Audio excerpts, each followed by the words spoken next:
You actually talked about that in next episode. Let me start that just section. Yeah. Just gonna do that. So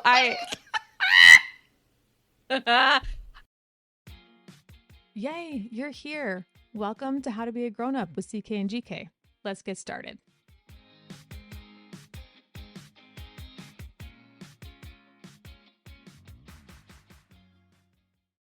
Hi, friends. We're so glad you're here today.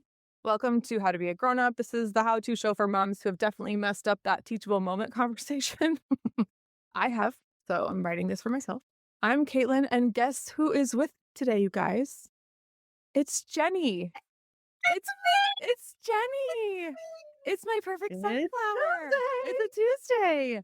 Or maybe not. I don't know. I don't. when this is Yeah, coming out, but maybe it's coming out on Tuesday. It's coming out on a Tuesday, but it could be that you're listening to it on Wednesday, Thursday, or purple. I don't Any know. of those other days.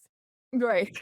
There's so many, and they all seem to blur together. And we're X many days into 2025, and I feel compelled. 2026. See, purple is the day. I think one of my friends actually the other day sent a message to my Slack group that said, "What day is it?" And one of my other friends replied with a cheese day, because it was those days in between, Christmas and New Year's, where nobody has any day. Yeah. So today's cheese day. So welcome. We especially didn't know what those days were because everyone in our family, and I am talking about my parents, my entire generation, and all of our children, all got stomach flu. We got together on Christmas Day for the first time ever, all 14 of us together. And by the 27th and 28th, everybody was cleaning carpets.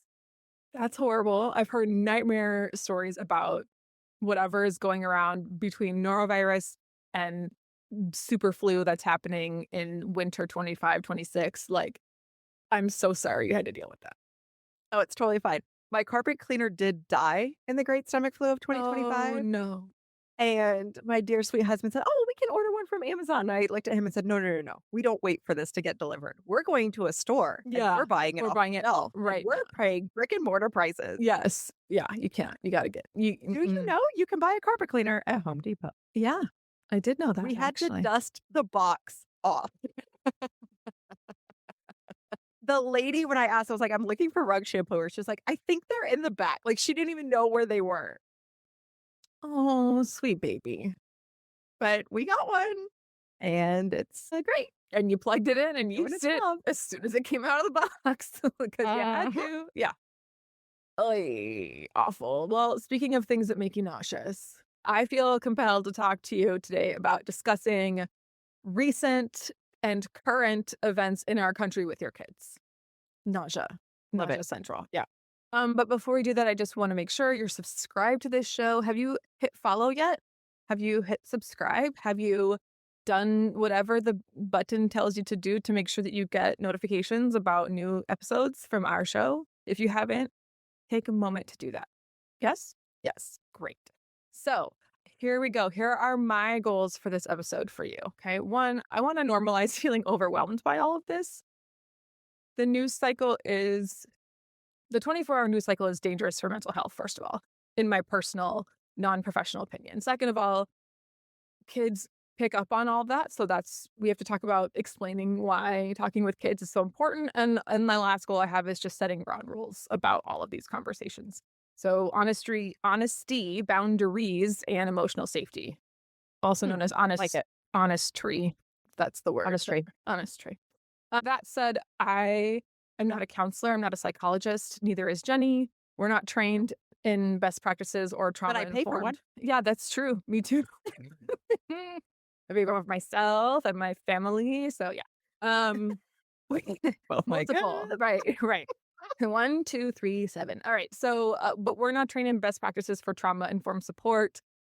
These tips come from things we've learned in our work as educators. But I also have a whole list of support resources here, like from NPR, Nat Geo Kids, Stanford Medicine Children's Health Blog, and the Minnesota Children's Museum, which has another list of resources. All of those resources are in our show notes. Please take a look at those. Again, we're not professionals, just here giving you practical tips. Yes. How did you come across Minnesota Children's Museum? Was this Um, like great Googling? Great Googling. Yeah. And That's I so mean, interesting. this is my, For those of you who are new to the show, we're based in Texas. yeah. Well, honestly, I'm becoming pretty adept in my marketing career at knowing search intent, and the search words I use brought this resource to No, me. no, that's really Um, interesting. yeah. So I'm just gonna tell you now. I'm coming at this episode with a very heavy heart. My mind is racing. Since you're listening, there's a good chance you may understand those feelings. You may feel empathy. You may not have any clue what I'm talking about.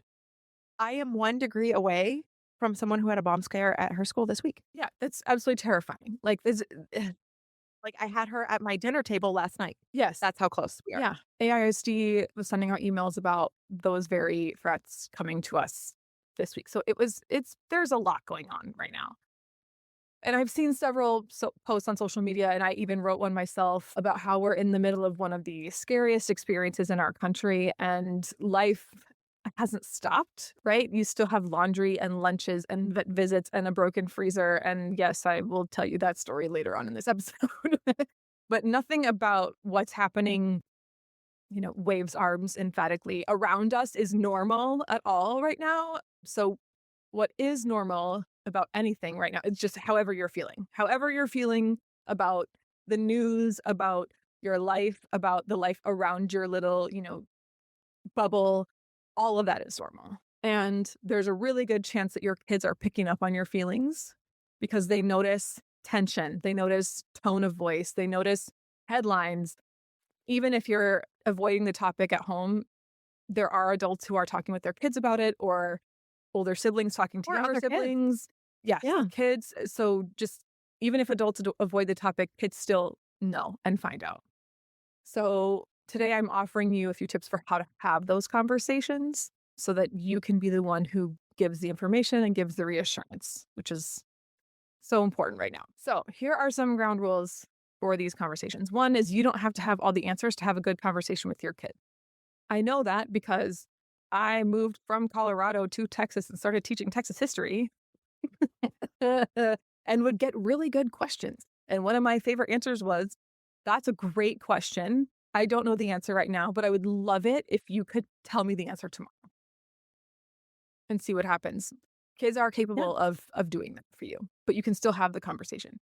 Okay, period. Kids are capable. Yes, the end. Done. And that assumption, that understanding, that underlying belief can also inform your conversations because they are capable. They might not be capable of adult level emotions yet, but they are capable of feeling and they are capable of, like you said, picking up on your feelings Mm-hmm. and the world around them. And so when we treat kids like small humans rather than babies and say that they can't, and we just say, nope, these are just small humans. They have the Mm-hmm. same feelings and emotions that we do. They're just not as developed or in tune yet. The conversation becomes richer and more Mhm. meaningful. Mm-hmm. And that applies to not just capable of the emotion, but also capable of understanding. So Yes. giving your kids access to that information is important, right? Um, I worked for an organization that one of our catchphrases was kids have incredible capacity. yes. One of my clients right now has a value their two values are we trust teachers and we believe students can do it. So I love it. Now, I'll talk about with you. I want it on a bumper sticker. I'll hook you up later. Okay. The second ground rule. So one is you don't have to have all the answers to have a good conversation. And the second one is your job is not to download news into their brains. It's to help kids feel safe and heard and empowered to ask questions when they feel like they need to. Okay. So I'm going to give you a default ground rule line to use. Sometimes grown-ups are worried about things happening in the world. If you've heard people talking about it, you can always ask me questions. I might not know everything, but I'll always be honest with you in a way that feels safe. Don't worry, that whole line will be on the blog post for this episode. So you can go grab it, you can put it in your notes app, and you can commit it to memory. So I'm going to offer you some core scripts by age band for kids because obviously what works with a 4-year-old does not work with a 14-year-old and vice versa. Right. Okay, so we're talking about kids being capable of understanding, but that doesn't mean that they... What's age appropriate? Right. Right. But you got to be age appropriate. So It's the same thing when we're talking about our changing bodies. The way we talk Oh, about it with a 4-year-old versus how we talk about it with a 14-year-old is very different. very different. Yeah.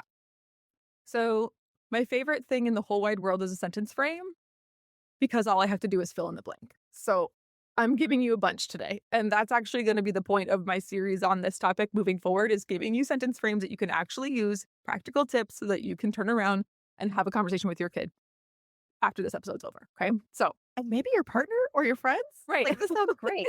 Right. Okay. So you can steal these lines and tweak the wording for your own family and go nuts. Okay. So with younger kids, we're talking about 4 to 8-ish. All right. Your goal is safety, simple truth, and reassurance. Safety, simple truth, Reassurance. Yeah. reassurance. Okay. You're going to give very limited detail and focus on what adults are doing to keep them safe.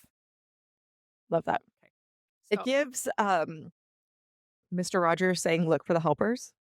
that is definitely one of the things that NPR's article talks about is making sure to point out the good things. So yes, that's the vibe.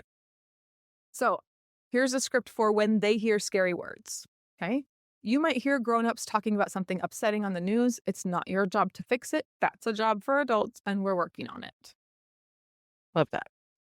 When they ask, what happened? Because that's the regular question in my house. Sure.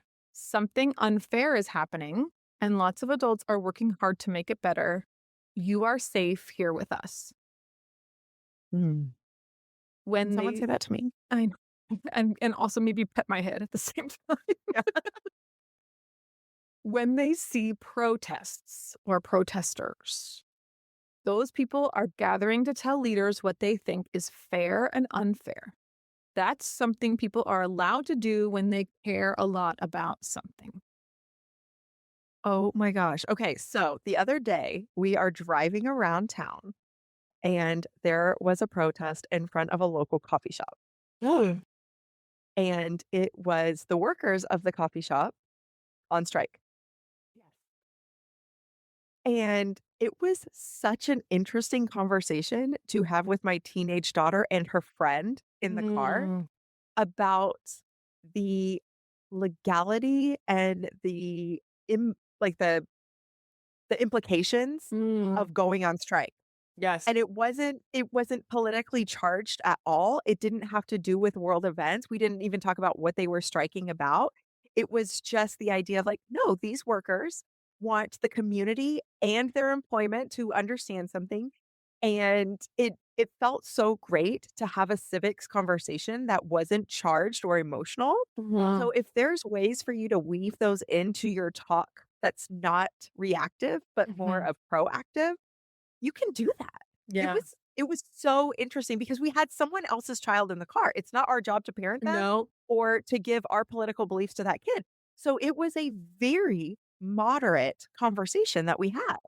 And it was just so interesting to hear, another 13-year-old girl ask us questions about the Constitution and, Yeah. well, are they allowed to? I was like, yeah, but they're choosing not to work. They won't be paid for this time. Like the whole thing was so interesting. That's really important. We're going to get to older kids in a little bit too, but I love that you were so mindful of the other child in the car who's not yours because that's such a teacher perspective to have, right? Is like, this is not my child. Like, I got to toe that line real carefully. But also like that means that even your child has the information that they need to make the decision for themselves with a new understanding of what was actually happening. So that's really the Right. goal, right? And for the record, I do want to talk about protesting. I do have an episode planned about talking with kids about protests and again, scripts for age bands. So we'll get to that in a couple of weeks, but I'm so glad you brought that up because it's a really, really big deal. And it came down to what is the objectivity around what we're seeing. Right. What's the goal? What are they trying to do? What are they trying to accomplish? Right. And so the idea of saying these are people who are telling their leaders that they want something to, I mean, that's a really great way to explain it. Yeah. And Okay, and sorry, continue no, on. no, you're great. With these younger ones, they might ask a question, especially as they get a little older, that's a boundaries question for you, right? Like where you may want to put the kibosh on the conversation. And so I have a boundaries script for you as well. Love that. So the response is, that's a really big question. I love that you're thinking about this. I'm going to give you a smaller answer today, and then when you're older, we can talk about more details. Very good. The end. That's all you have to say. Because you're still providing them with the information, but you're doing it at a level that's appropriate for that age. So let's get into the tween age. We're talking 9-ish to 12. And this, I actually just had a conversation with my 9-year-old about current events on Friday evening. So I'm coming at this from, this is what I did, and this is what helped my child. And I hope it works for you too. And developmentally, this is a time in a child's life where they are still looking to you for news and current events. Right. When we talk about the next age bracket, they will be collecting information both from the web and from their social network, whether it be in person or online. But in this tween age group, they're still looking to you as parent for guidance on what's happening in the world. Right. And so for that reason, your goals are going to be a little bit different. You're going to add some context, and you're going to encourage and promote critical thinking about whatever the conversation is. You're going to also need to validate those big feelings, right? The anger, the worry, the confusion, because those feelings really do come out, especially, I don't know what it is about these 9-year-olds, but like 8 and 9, man, there's some sass, there's some big emotions coming out, and my child is cooler than he's ever been at this age. Like 9 is my favorite. I am loving this. And yet the emotions are huge. So I'm having to manage both, right? And so that's really going to be part of your goal here. Well, and there's biology behind that. Oh, right? yes, there is. The mirror neurons are starting to develop. This is a time in a child's life where they're learning these skills of empathy. They are starting to feel the temperature of a room based on body language and intonation. This is a time where they're growing those skills of being able to interpret what someone else is feeling and start to internalize those feelings themselves, despite what words you use. Yeah, and it's really cool to watch, and it's almost like now is the most dangerous time because I have to really be mindful of what I'm saying and how my tone comes off, right? So here are your scripts when we are opening the conversation. You may have seen things online or heard kids at school talking about XYZ event. What have you heard so far? This way you're validating if they've already been talking about it, you're addressing whatever, you're getting information about whatever misconceptions they may have. Right. But also saying, maybe you haven't, and that's okay. Like you're just kind of getting a feel for the situation. And then you're going to also remember validate emotions. So you might say, it makes sense that you feel angry, scared, overwhelmed, confused, whatever that emotion is. A lot of people feel that way, including adults. I mean, I had to say that too. Like, it's okay if you feel this way about this conversation because I personally also feel this way. So. And explaining complicated issues, that's, again, we're talking about age appropriate here. So you might have to do this in a kind of dancey, delicate way. But one thing that I tried was some leaders are making rules that a lot of people feel are unfair, and people are speaking up, they're voting, and they're organizing to try and change those rules. Yeah. And this is a great time for you to prompt the child to say back to you what they heard. Again, living in that space of what are the misconceptions, knowing that the kids are going to go and process with other people. You want to make sure that they have a good grasp of the conversation that you just had. My mind, and again, like, date me, it's fine, but my mind goes back to those old episodes of Home Improvement when Tim would talk with Wilson, and Wilson would give him some great advice over the fence, and then Tim would go and botch it later in the episode. Just make sure that your kids, as you close the conversation, that the kids have a good grasp and understanding of what was said, and what the takeaways are, so that when they go to the next space in their lives, they're grounded in what you discussed. Right. And there's a way to, the common teacher response to that is, what questions have I created for you? Right. Like, because there's going to be some. So, and not asking what questions do you have, or not Right. do you have any questions, because the answer is going to be, I don't have any questions. But what questions have I created? Like, now it's on me. Yeah. It's not to them. answer the question. Exactly. And I even said, is there anything that I've said that needs me further explanation? Do you need me to clarify something? Is there any, did I say something that was How would you confusing? describe this to someone else? Right. See what they say and go from Yeah. there. Again, you probably are going to need a boundary line. So my default is I don't know yet. I don't know all the details. Hmm. And I don't want to give you half correct information. Love that. How about we look up a kid-friendly explanation together after dinner? Or let's make a date for Thursday afternoon. I'll do some research between now and then. Right. I think a lot of people are tired of the term normalize, but I'm going to say let's normalize not having all the answers and then not speaking on things we don't know about.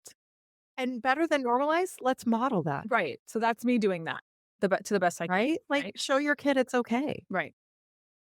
So now we have to talk about teenagers. Teenagers are hard, and it's hard. I actually saw a parent say, like, I don't know how to have this conversation with my 14 and 16-year-old. And that's really what inspired this episode is like even older kids who you can have a real conversation with. Parents are like, how do I discuss this? Right? There's so much to talk about. Yeah. And even, This in all caps. this and with an all caps exclamation of and the arm waving about and just everything. Right. So just know, again, you have goals here. You're going to treat them as emerging citizens because that's what they are. I've said this on the show before, but one of the most impactful student statements anyone's ever made to me about parenting was, I am raising adults, not kids. Mm-hmm. They are children now, but one day they will be adults. Yep. You're parenting children, you're raising adults. Like it's a different thing. So that means you also have to invite their opinions and emphasize agency, but also in this current climate, you have to emphasize media literacy. And we're going to get into, I have an episode planned on media literacy as well. So just want to make sure that you understand what I mean by agency is like taking personal action. But media literacy is so important right now with misinformation coming from all angles and AI things and stuff like that. So just here's your script. Okay, you're going to open without lecturing. Invite that information that Jenny was mentioning earlier about them having heard from other kids and having conversations with other kids at school. At this point, also, it's possible teachers may have broached the subject with students of this age. So what you're going to say is, you've probably seen more about this on your feed or talked about it with your friends than I have. What's your take on what's happening right now? Love that. And you can name the event, right? You can say, what's your take on what's happening in XYZ state or with XYZ leader or whatever it is. Okay. And then when you talk about feeds, like their social media feed, you're going to want to encourage some critical thinking here. So how do you know which posts to trust? What makes a source feel reliable to you? Okay. And then acknowledge that feeling of powerlessness that comes with being a teenager. Personally, as an adult, I already feel powerless in a lot of what's happening here, which is why I'm so moved to have this conversation with you today, Jenny, and have our listeners hear it, because this is one way that I can do something to help in this political climate we're in, right? When Caitlin reached out this week and she was like, hey, so about your hiatus and us recording an episode regarding the world. And I was like, yes, let's do it. And she's like, really? Seriously? Like I could hear in her head, like not in the text thread, like, so I thought I was gonna have to sell you on this, or like I was maybe totally had other texts lined up. Yeah. I was like, no, let's do it. No, Figure it out. Honestly, I was gearing up to do it by myself. Like I was just like, I have to do something. And it's because of that feeling of powerlessness. And your teenager probably feels it even more, because think about how a teenager feels all the time anyway. I can't do this. I can't do that. I'm not old enough to do this. My mom says no to that. My dad says this. Like that has to feel so frustrating. And then to even have less power because of the position that they're in at that age, that must be really difficult. So you're going to say it's totally valid to feel like one person can't do much. And I need to say that to myself again, like say that to 14-year-old Caitlin. It's totally valid to feel like one person can't do much. Most change happens when a lot of one persons do small things together. But there is a chance that you as the adult also, again, need to have that boundary with your kids. Because from what I know with these conversations with kids, these can go on for hours. And they will, like, when I would have these conversations with kids in class, they would go, remember yesterday how we talked about that? Can we talk about that again today? And you'd be like, yes, we can, but also can I please just take a break from it? Or like, So actually, here's some Post-it notes. Like, right. can you write your questions And down stick it and to we'll the wall. post it Right. We'll down? come back to it. Or like, we have a standardized test in a week and Right. I haven't taught you how to divide fractions yet. So can we I taught high school biology for years. And in order to graduate in the state of Texas at that time, the students had to pass an end of course exam in biology. Ugh. And in Texas, biology is a freshman course. Oy. So I taught 14 and 15-year-olds, and they would come to me with these types of questions, which again, I'm pleased about because that meant that they trusted me and they saw me as Absolutely. a salient adult. But at the same time, I'm like, so my job is actually tied to your biology Right. performance, Let's talk about not your citizenship. frog intestines. Can we move on Yeah. to that, please? Do you know that the mitochondria is the powerhouse Powerhouse of of the cell. Yes, I think we all know that.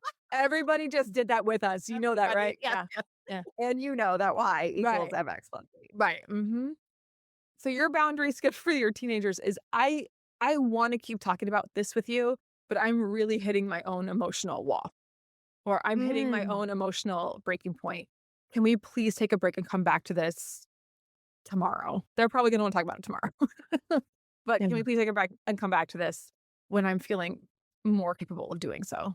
And give them a time so that you're not saying, can we talk about it now? Can we talk about it now? And then you're like, oh my God, shut up. So Yeah. give them a time when you're going to feel ready. If today is Thursday and you're going to say, I'm going to feel ready on Sunday, then that means you also have to stick to what you said. Be there on Sunday. Be there on Sunday to have that conversation. Okay. So that was a lot of information. I'm putting all of those scripts on the blog for you, and you can go find them and commit them to memory. Print them But out. yeah, print them out. Get them tattooed to your forearm. Whatever you need. Whatever you have to do. Yeah. So here's a simple conversation framework that I came up with. You can remember this. You can reuse it. Tweak the language to suit your style, suit your family, and it's going to work for all age groups. It's just a real basic framework. So the first thing you're going to do is ask what they know. Again, what have you seen or heard about this? It lets you correct misinformation without oversharing anything. 2 is name the feeling and the basic facts, right? It sounds like you're feeling X. A simple way to explain this is a couple of sentences, right? I'm going to caution you against labeling, as in calling people the bad guys or Right. in our house, a-holes. Just put it out there. It's not helpful, honestly, and it's going to cause some Even those confusion. people, Even those right? people. Yeah, it's not helpful. Even those people. But let me tell you, there are times where I want to defer to that. And I'm not just talking about political issues. No. There are many times where Like, I want to say Yeah, those people. those people. And it just It could be the people who let their dogs run off leash. it could but be it the people doesn't who matter. let their dog crap on your lawn. It doesn't matter. It's We don't say those people. we don't say those people. You're going to talk about the impact of those people as opposed to calling them See that. the air quotes that happened. Those people. Yeah, there were some air quotes. There were some air quotes, right? So you're just going to talk about people being in pain, people being angry, people making bad choices, the standard language there. So you might say something like, it sounds like you're worried. Some leaders are making rules that hurt people, and many others are working hard to protect people's rights.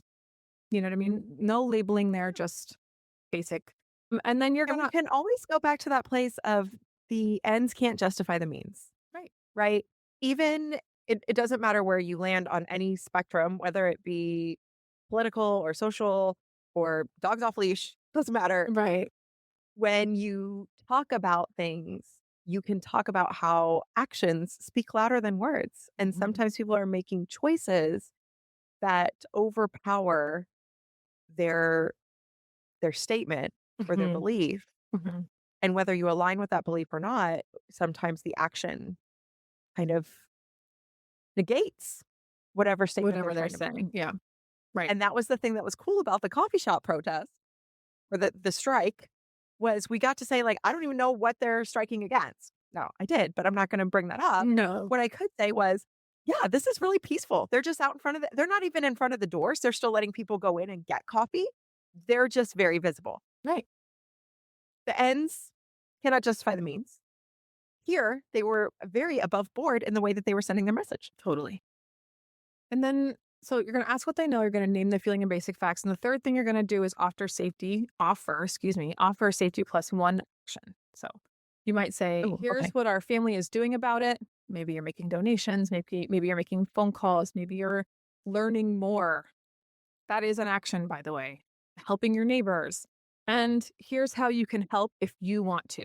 They can draw a card. They can come to a community event. They can help pick a charity that you feel like contributing to. They can help you make signs if you're someone who's going to go out into the streets. They can do those things for you, and that empowers them to feel like they're contributing to the work of the family. I think that's so important in light of how you talked about teens feeling powerless. What a great way to close a conversation with someone who feels like their voice isn't heard or valued. Mm-hmm. Give them and say, here are some tangible things that we can do together. Exactly. Now, as I mentioned in my opening, I botch these conversations on the reg. So maybe that's something you do too. I don't know. So I took some time to identify a few common challenges and then some scripts that might help you. For example, the overshare. Oops. When you realize that, it's probably going to be too late. It's going to be the conversation's over or whatever. But you can always go back and say, hey, I realized I shared more than I meant to earlier, and that might have felt a little scary for you, and I'm sorry about that. What I really want you to know is that you're safe, and there are a lot of people working on this. Just bring it back to you're safe. Shouldn't have said that. Shouldn't have gave you that example, whatever it is. Or if you're having a bingo moment. Now, you might not understand what I'm talking about there, but there's an episode of Bluey where Bingo is scared to do show and tell, and she learns, or the parents learn, that after about 15 seconds of talking, the kids shut down. So it literally, in the episode, it goes from like Chili's talking about something, and then all of a sudden it goes like wah wah wah wah, very like Peanuts adults, right? So when your kid shuts down, you're going to say, I hear that you don't really want to talk about this right now, and that's totally okay. If you ever change your mind or have questions later on, I'm here to answer them. And let it go. Love it. You don't have to keep talking about it. When they ask, are we going to be okay? Which is a very scary question right now. For younger kids, you're going to say, right now, you're safe. There are many adults working hard to keep our community safe. Love it. When they're older, you can say, I can't promise nothing bad will ever happen, but I can promise you won't face it alone. We're going to face all these hard things together, and we're going to keep looking for ways to help. Love it. So, like I said, I mess up these teachable moments all the time. And when I do, I just try to remember these two things. One is I don't need perfect words, and neither do you. I just need to show up to have the conversation. That's it. And two, your kid is going to benefit more from a slightly messy but honest conversation than silence altogether. So perfect words are not necessary. Just show up and be prepared to have the conversation. My challenge to you for this week is to pick one of these scripts from today, and they're all on our blog post for this episode. You can just copy and paste them. It's totally fine. I'm not going to have my feelings hurt by you doing that. Put that script into your notes app and then try it the next time your kid asks about something that they hear on the news.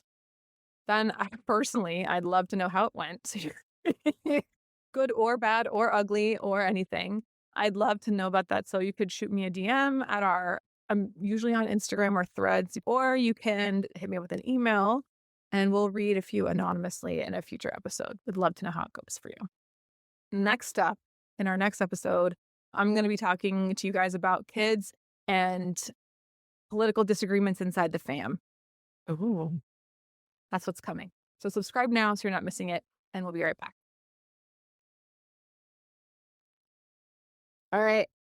We're back. I need to share something joyful. Do you have anything joyful that you would like to share? I get to tell you a story that can renew your faith in humanity. I'm ready. Hit me up. This hold on. is a true story of good triumphing over evil. Okay, then hold on, because yours sounds better than mine. So I'm just going to tell you mine real quick. Because I can't follow something that is good triumphing over evil. I just can't do it. So here's mine. My freezer blew out. The compressor on my refrigerator, the compressor helps keep your fridge and freezer cold. Did you know that? I did not know that. No, okay, I'm so glad you said something because you were like talking about the compressor, and I was like, I don't know what that is. Yeah, So it am I helps. supposed to say I don't know, or No, am I supposed I to don't just know like what it not is. knowingly? Nope. I don't know what it is. I don't know what it does. All I can tell you is it helps to keep things cold. And I know this because ours blew out and everything in our freezer melted. Was It not cold. awful. It was awful. It's disgusting. Frozen bananas do not last when the compressor goes out. I'm just gonna tell you that. Oh! So It was bad. just like a bag of smush. Brown smush. Disgusting. And Blech. like maybe a weird liquid drinking out of it. Uh-huh. Yeah. Yeah. All that. No, I Yeah. can only imagine. Yeah, it was awful. So like before we knew that was what was going on, I was like, you know what? Like maybe I ought to like go back behind the fridge and like clean all the dust out of the coils because it's been a minute, and by minute I mean 2 years since I have done this. So I'm gonna go ahead and do that. Well, I've lived in this house for 8, so it's been like 8. Yeah, no, you need to do this. Do it. Like I had an air gun, I had a vacuum cleaner with one of those brushes on it, and all the things. So we pull the fridge out. I clean it up. There's stuff on the floor that's sticky. There was an old nerd gummy cluster, which was devastating because I was like, "Oh, that's one nerd cluster I did not eat." Right, wasted. So I cleaned everything. I blew out all of the coils and everything. I cleaned everything up, and I'm like, I fixed it. I know I fixed it. Spoiler alert, dear reader, she did not fix it. But anyway, we ended up getting a technician to come out. He goes, your compressor's blown. It's going to cost you $1,800. You can get a new fridge for $1,800. Yeah. So that's what we decided to do. We were like, forget it. We're just going to get a new fridge. Amen. Yeah. So we did. And the delivery guy shows up on Friday. This is 3 days of no freezer and no ice and no nothing and water on the floor. And it was just awful, right? So he shows up and he's like, okay, well, we got this old one now. And like, do you need like a couple minutes? I can come back in like 2 or 3 minutes after you've cleaned up down here. And I was like, give it to me straight, sir. Like, how bad is it under this fridge? And he was like, you know what? It's pretty clean back here. And I was like, is it really? The joy I felt. Y'all, he didn't know that I had just cleaned it all out. He had no idea. And was I going to tell him? No, I was not. This is right. I just took 6 hours cleaning. Right. There's literally stuff everywhere, all over my house. This is real talk here. My house is messy. It's not dirty, but it's messy. We've talked about these being 2 different things. And this was, and he's like, it's clean back here, and had a big old smile on his face. And I was like, best compliment I've gotten in a while. Like, that feels good. And what did I do? I immediately started texting Jenny. Like, just so you know, this compliment came to me. Like, I just need you to know your friend got this compliment. Now, I had just cleaned it, but that's not important. Not the point. The point is, well, I cleaned it 2 days ago, but still, it was still not all gross. And I have cats and a dog and a child, and it was still clean. So I'm proud of myself. Now, tell me your story of good triumphing over evil. I need to hear it. So, in the intervening months since my departure from the program, a lot of things have happened in my life. Yes. One of them was I was rear-ended and put in the hospital. I had a terrible concussion. Yes. I spent weeks with my eyes shut because of light sensitivity, had to go through all kinds of therapy. I am now the advocate for kids practicing well at football because I know I'll never get them to not play tackle football. Right. But anytime a kid has any kind of injury, I'm like, no, you're getting checked out. Mm-hmm. And we are stripping your schedule. Yep. You are taking time to heal. I have been through this. It is awful. Like, thinking hurt me. And this has never happened in my life before. Okay. Absolutely so terrifying. That's not important. Boy. What is important is that my car was in the shop for several months. And because it was a rear end work, when I picked it up and the sprayers on the windshield washer on the front end didn't work, I did not bring it up to the body shop because they had worked on the rear end of my car. Right. Now, when we did pick it up, there was some weird battery issue. The car wouldn't start, but then all of a sudden it was fixed. So we're like, whatever, it's no big deal. It's probably just from being still. We picked the car up in September. In December, which is the first time I really had some time off from work to be able to get regular maintenance done. We got an oil change and we got it changed at the dealership. And I know you are like Why? whiplashing. Wait, she Right. got her oil change at the dealership? I have Yeah. heard this woman speak. She is pretty frugal. No, our car is new enough that we still have free oil changes Heck from the dealership. yes. Okay. This is the So car we that was take it to get rear-ended. Like, this is a this is a car. Yeah, it's a brand new car. I swear we need to smudge it with stage. And this is why. We and I said to the guy when we're at the dealership, I was like, "Hey, just check to see if there's any updates. And the windshield washer sprayers aren't working. Can you check on that for me too?"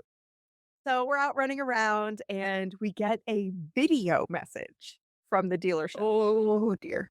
And the guy says, "I am so sorry to tell you this, but your car has been chewed by rats. The reason that the nozzles don't work is because rats have eaten their way through the tubing. They have chewed on wiring. They have eaten the fireproofing that keeps the interior of your car from lighting on fire from the engine." No. And Caitlin, the rats had built a nest. They had lived there long enough to build a house. Jen, what is So happening? the guy was like, "We can run a full diagnostic and tell you all the damage." I was like, "No, no, no, you don't need to do that." I said, "This is a brand new car. It's only a year old. The only time that it's been parked long enough for rats to build a complex is when it was at the body shop. So I'm just going to call the body shop and let them know that this happened and they'll fix it." And he was like, Mm. Okay. Good luck with that." And he says, "If you need video or photo evidence, let me know. But like, yeah, good for you. Go back to the Yeah, body shop give and that a see if they'll try. fix it." And Yeah. yep, mhm. So I called the body shop and I talked to the advisor that we had all through the process. And he was like, "Yeah, I don't know that we can take responsibility for that. You did pick the car up in September." And I was like, "Yeah, but I did bring up the sprayers to you because you worked on the back end. And the battery didn't work, but you guys fixed it. So I don't really, like we never put two and two together. And because the car's been running fine, I haven't opened the hood. This Right. is a brand new car." He says, "Okay, yeah, you're right. Like I do remember the battery thing. This is a little weird." And asterisk, the body shop is next to a green belt. Oh, Um, yes. and so he says, "Bring it in January and we'll talk through it. We'll look and see what we can do." Meanwhile, I have to talk to my manager because you understand this is not the kind of thing that I can authorize. I said, "Oh, of course." Oh my And gosh. I am playing the more flies with honey than with vinegar card as many times as I can. I am pleasant. I even said to him, "I'm not mad. I'm not frustrated. These things happen. I just need you to fix it. It's not a big deal. It'll be fine." So I show up at the body shop and the manager comes out and he was like, "Yeah, absolutely not. I cannot prove that this happened." And I said, "No, you're right. I can't either." And that like kind of diffused him for a minute. I was like, "Yeah, no, I can't." I said, "All signs point to yes." And I gave all the evidence. But I said, "I can't prove that this happened. It's been 4 months since I picked up the car. But again, like it's been chewed. The Right. fireproofing has Has been been chewed. chewed. Yeah. The Oh my only gosh. time that the car has been parked long enough for the rats to move in is when it was at your body shop. I drive it every day." Right. And he said, "Yeah, I'm not going to help you with this." He said, "But we do have an escalation process. So I will call my senior leadership, but I'm going to recommend that we not do this." I said, "Okay, Okay. Great. well, you have them call me too, because you're telling me that you're not going to be a good advocate for me." And he was like, "Yeah, I'm not going to be a good advocate for you. I don't think we should do this." Now, to this guy's like credit, he is trying to protect the bottom line of his shop. Okay. Yes, of course. Like I get it. And when I was at the dealership, the guy there told me rats have worked on another or had worked on had worked on another car of his, and it cost $8,000 damage for this other car that he was working on. Oh my gosh, that's So I absolutely understand that this horrifying. could be like a major issue for this guy who is the body shop manager. Yes. I said, but I said, "Great, just have your people call my people. I want to tell them my side of the story." But because he said, "I'm not going to be an advocate for you," my husband did some Googling to find some email addresses for people that might be this guy's supervisor or supervisor or, the CEO of the company. No big deal. Oops. And sent him an email and said, "Normally I would let the store manager handle this on his own, but because he said I'm not going to be an advocate, like we were concerned, here are all the X, Y, and Z things that have happened."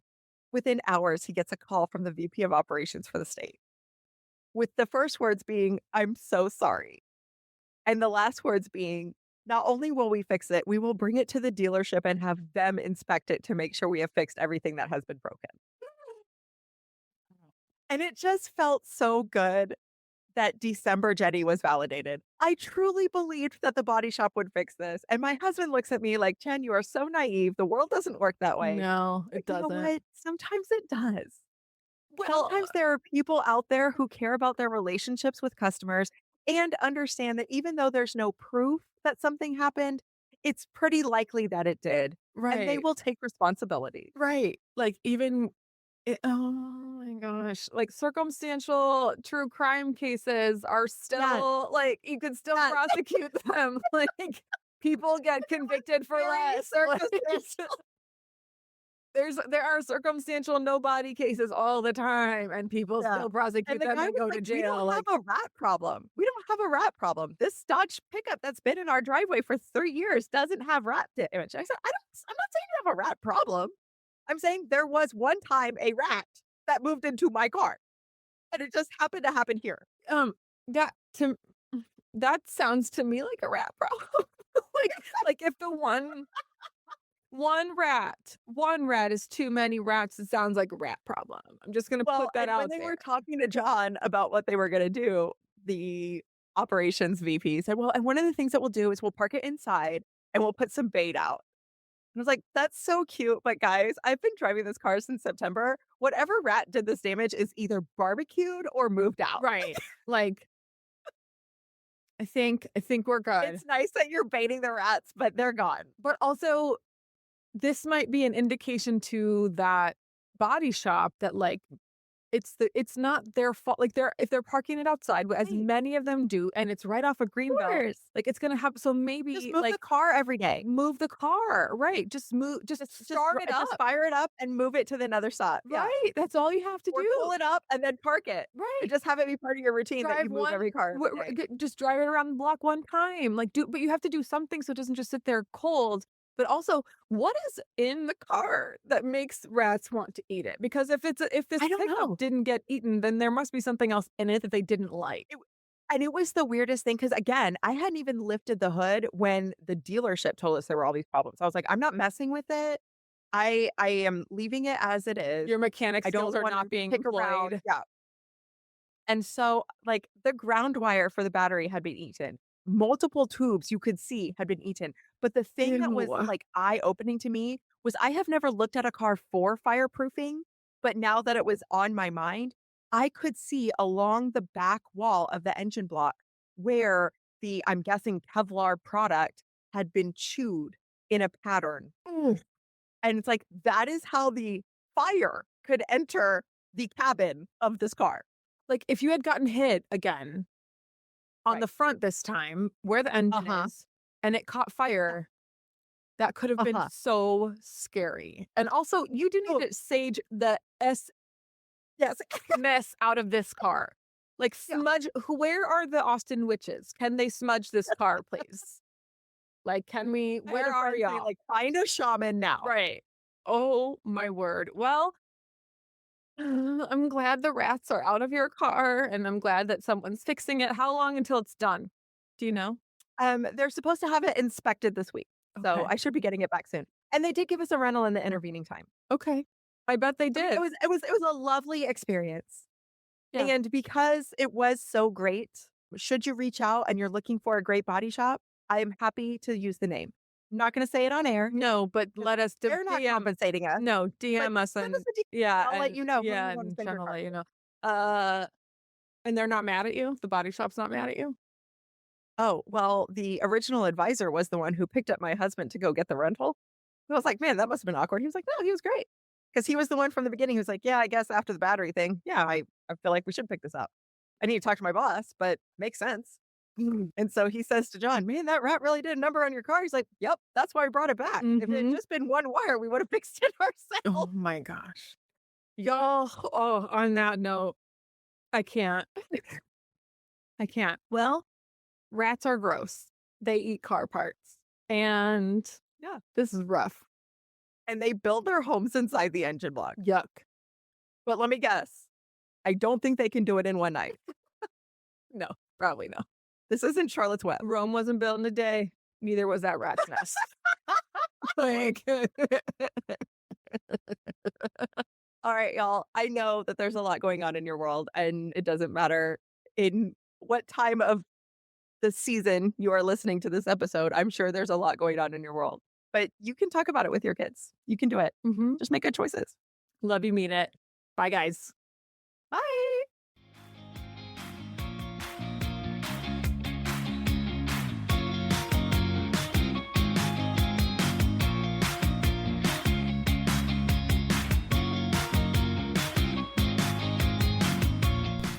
Hey friends, thanks for listening to the CK and GK podcast. Find us at CK and GK podcast on Instagram and Twitter, and rate, review, and subscribe on Apple Podcasts, Spotify, Good Pods, or anywhere else that you pod. See you next time.